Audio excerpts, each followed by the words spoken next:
ये कहानी है नीमो नाम के एक बूढ़े आदमी की। नीमो पेशे से एक चोर था, लेकिन वो पैसे नहीं बल्कि बेहद बेशकीमती पेंटिंग्स और आर्टवर्क चोरी करता था। एक दिन वो हमेशा की तरह एक फेमस पेंटर की पेंटिंग चुराने गया था, लेकिन कुछ खराबी के चलते वो उस घर में लॉक हो जाता है।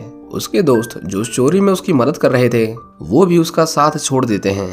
नीमो वहां से बाहर निकलने की पूरी कोशिश करता है, लेकिन उस अपार्टमेंट की दीवारें स्टील की बनी हुई थी, जिसे तोड़ पाना नामुमकिन था। उसे लगा कि अब ज्यादा से ज्यादा क्या ही होगा, कुछ देर बाद उन्हें पता चल जाएगा कि उसने चोरी करने की कोशिश की है और वो उसे पकड़कर जेल में डाल देंगे।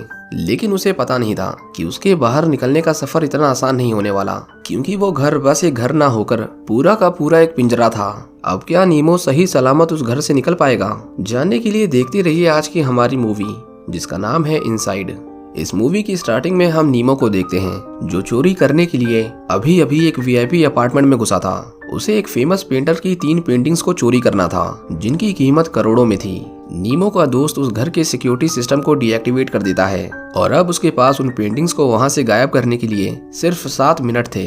नीमो किसी तरह 2 पेंटिंग्स को ढूंढ लेता है, लेकिन एक पेंटिंग उसे नहीं मिलती। वो इसके बारे में अपने दोस्तों को बताता है, पर वो उसे कहते हैं कि उसके बिना बाकी के 2 भी किसी काम के नहीं। नीमो उस एक पेंटिंग को पूरे घर में ढूंढता है, पर वो वहाँ पर थी ही नहीं। आखिर में थक हार कर वो वहां से वापस जाने लगता है, लेकिन जैसे ही वो सिक्योरिटी को बंद करने के लिए पिन डालता है, कुछ टेक्निकल एरर की वजह से वो घर लॉक होने लगता है। जब तक नीमो को अपनी सिचुएशन की गंभीरता का एहसास होता, वो उस घर के अंदर फंस चुका था। नीमो अपने दोस्त से बाहर निकलने के लिए मदद मांगता है, लेकिन वो उससे माफी मांगकर उसे वहीं पर अकेला छोड़कर चले जाते हैं, क्योंकि उन्हें पता था कि अब कुछ नहीं हो सकता। नीमो को एक लकड़ी का दरवाजा दिखाई देता है, जिसे वो एक छोटे से चाकू की मदद से खुरेदने लगता है। लेकिन कई घंटे मेहनत करने के बाद उसे पता चलता है कि दरवाजे के उस पार एक मोटी स्टील की दीवार है। हम देखते हैं कि उसने कंट्रोल पैनल को तोड़ दिया था, जिसकी वजह से घर का टेम्परेचर अपने आप बढ़ने लगता है। विलियम को पता चलता है कि उस घर में एक बूंद पानी नहीं था। वो फ्रिज में कुछ खाने के लिए ढूंढता है, पर वो भी खाली था। नीमो को लगा कि अब उसे पुलिस से कोई नहीं बचा सकता, इसीलिए वो चुपचाप बैठकर इंतजार करता है। सीसीटीवी फुटेज से उसे पता चलता है कि उस पूरी बिल्डिंग में सिर्फ एक आदमी था। उस रूम का टेम्परेचर धीरे धीरे बढ़ता ही जा रहा था और अब उसे वहां पर फंसे हुए 2 दिन हो चुके थे, पर कोई भी उसे पकड़ने नहीं आया।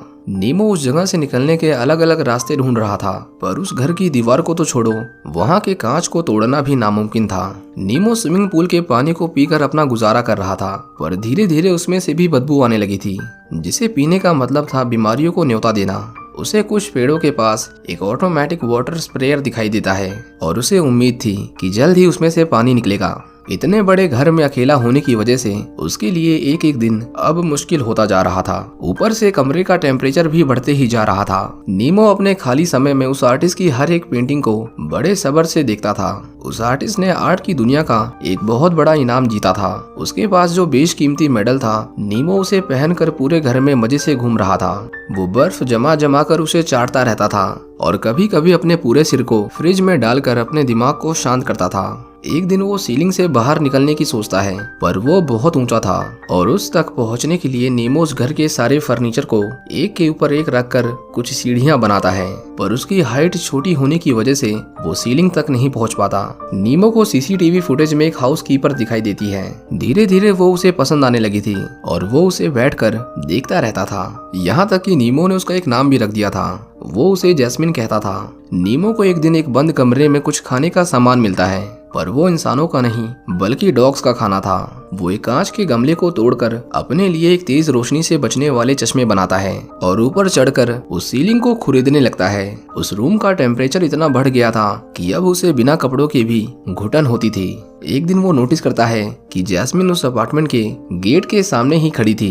वो उसे मदद के लिए आवाजें लगाता है और जोर जोर से चिल्लाता है, पर उसे बाद में पता चलता है कि जैस्मिन ने अपने कानों में ईयरफोन्स लगा रखे थे, इसीलिए वो उसकी आवाज नहीं सुन पाती। एक दिन नीमो को उन पेड़ों के स्प्रेयर से पानी गिरता हुआ दिखाई देता है। वो तुरंत मुंह लगाकर पानी पीने लगता है। उसे बहुत दिनों बाद साफ पानी नसीब हुआ था। वो उसकी एक एक बूंद को महसूस कर सकता था। हम देखते हैं कि कंट्रोल पैनल में फिर से कोई प्रॉब्लम आती है, जिसकी वजह से टेम्परेचर अब नीचे गिरने लगता है। नीमो को एसी की ठंडक महसूस करके जन्नत जैसा महसूस हो रहा था। अब उसके पास खाना था, पीने के लिए पानी था और टेम्परेचर भी नॉर्मल था, इसीलिए वो पहले से ज्यादा खुश नजर आ रहा था। नहीं तो बीच में तो वो पागल ही हो गया था।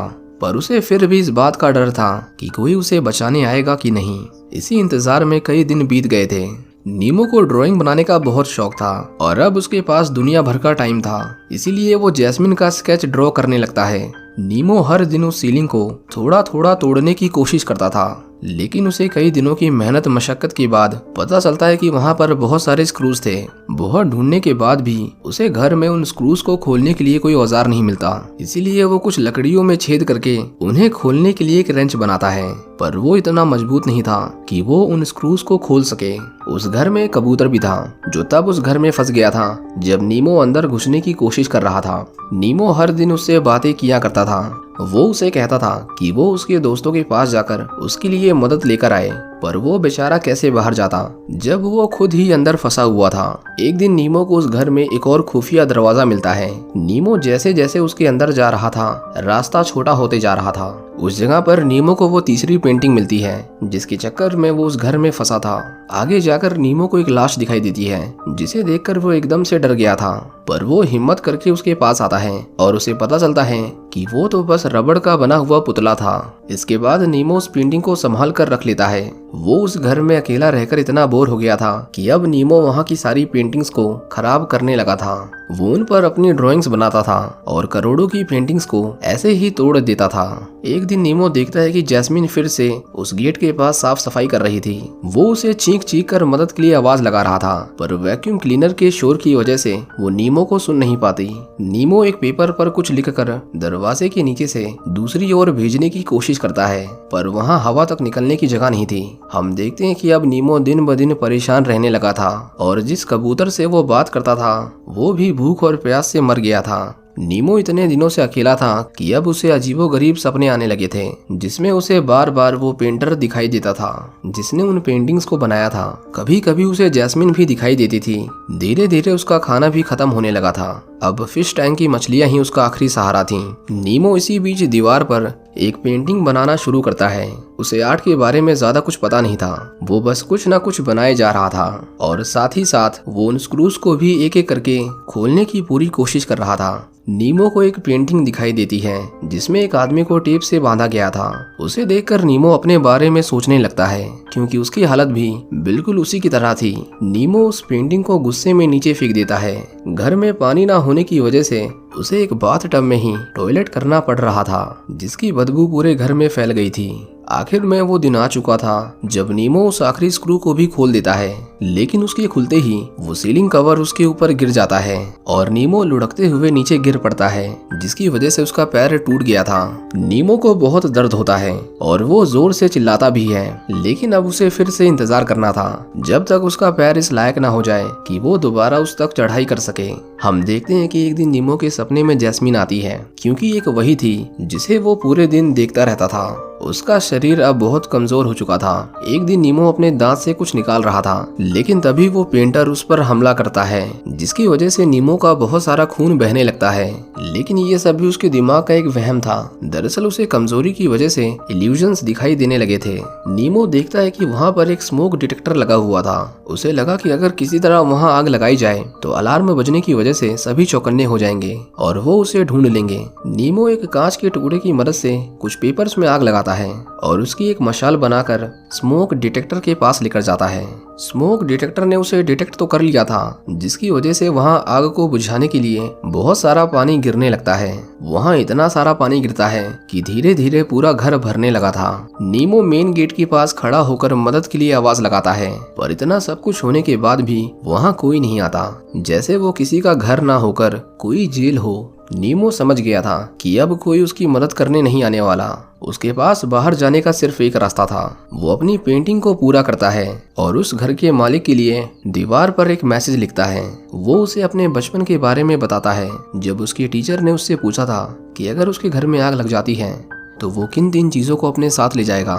नीमो के लिए वो 3 चीजें थीं, उसकी बिल्ली, एक गाने की एल्बम और एक स्केच बुक। वो लिखता है कि उसे कुछ सालों के बाद एहसास हुआ कि उसकी कैट तो कुछ सालों के बाद मर जाएगी।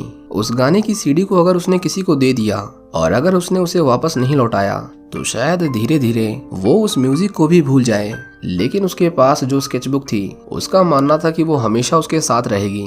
क्योंकि कला कभी नहीं मरती, वो उसे सिरस के रखने वाले के पास हमेशा रहती है। नीमो उस घर के मालिक से लिखित रूप में माफी मांगता है क्योंकि उसने उसके घर की सारी चीजों को तहस नहस कर दिया था, पर फिर भी उसका मानना था कि उनका बर्बाद होना जरूरी था, क्योंकि पुराने को बिगाड़े बिना कुछ नया नहीं बनाया जा सकता।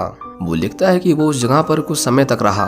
वो शायद उसे अपना घर मानता होगा, पर उसके लिए वो किसी पिंजरे से कम नहीं था, जिसका एक एक दिन उसे काटने के लिए दौड़ता था। इसके बाद हम देखते हैं कि नीमो एक आखिरी बार ऊपर चढ़ता है और हम उसकी परछाई को उस वेंट में हिलते हुए देखते हैं, जो अचानक से हिलना बंद कर देती है। आखिर तक भी हमें ये नहीं दिखाया गया कि नीमो उस अपार्टमेंट से निकल पाया कि नहीं। अब इसके सिर्फ दो मतलब हो सकते हैं। पहला कि वहाँ से होते हुए नीमो को बाहर निकलने का रास्ता मिल गया था, या फिर ये भी हो सकता है कि वो आगे जाकर फिर से ऐसी जगह फंस गया हो जहाँ से निकलने का कोई रास्ता ना हो। क्या पता वो उस बिल्डिंग के एज पर पहुंच गया हो, जिसके बाद उसके पास वहां से कूदकर अपनी जान लेने के अलावा और कोई चारा ना हो, क्योंकि नीमो अब हिम्मत हार चुका था। वहां से निकलने के लिए अब उसे मरना भी पड़ता तो शायद वो एक बार भी नहीं सोचता। इसी के साथ ये कहानी यहीं खत्म हो जाती है। उम्मीद करता हूँ कि आपको ये मूवी पसंद आई होगी। नीमो तो यहाँ एक अच्छे खासे घर में फंसा था, जहाँ उसके पास खाने के लिए खाना और पीने के लिए पानी था। वो घर में कहीं भी घूम सकता था। लेकिन जरा सोचिए, अगर किसी आदमी को एक छोटी सी टनल में बंद कर दिया जाए जहां पर ठीक से खड़े होने तक की भी जगह ना हो, तो उसकी क्या हालत होगी। ये कहानी है लीसा की। जब उसकी आंख खुलती है तो वो खुद को एक टनल में बंद पाती है जहां पर एक से बढ़कर एक खतरनाक चीजें थीं। उसे वहां किसने बंद किया? क्या वो वहां से निकल पाएगी? लीसा की पूरी कहानी जानने के लिए आप राइट वाली वीडियो पर क्लिक कर सकते हैं। Thank you for watching.